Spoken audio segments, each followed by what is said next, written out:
Құрметті әріптестер, міне мен кеше көрсеткен журнал алдын ала білім классқа толтырмас бұрын осы Excel'де толтырып, олардың бағасы алдын ала қанша екенін біліп алып, одан кейін білім классқа толтырғандарыңыз дұрыс болады. Бұл жерде міне тағы бір қайталап кетейін. Сол аты жөнден жазып шығасыздар. Оқушылардың 10 дана болса 10 дана, 20 дана 20 дана толық жазасыздар. Сосын сыныбыңызды жазасыз.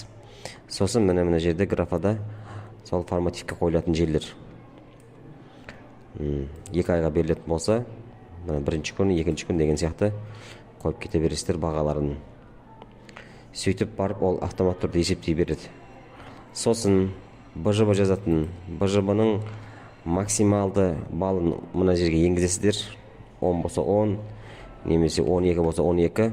Сонда мына қызылды жазсаңыз, қалғандары өз автомат түрде түседі. Сосын ТЖБ дәл сондай қоясыздар.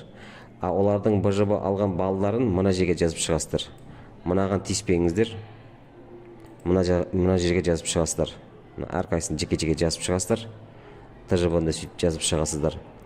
Сонда бұл жерде ең соңында мынау графада баға деген сарымен боялып тұр. Сол баға өзгеріп тұрады міне.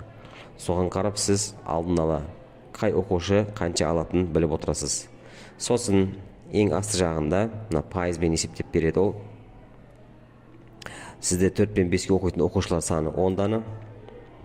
Білім сапаңыз 40% болып шығып тұрады. Міне осылай істеп, содан кейін білім классқа жазсаңыздар сол дұрыс болады.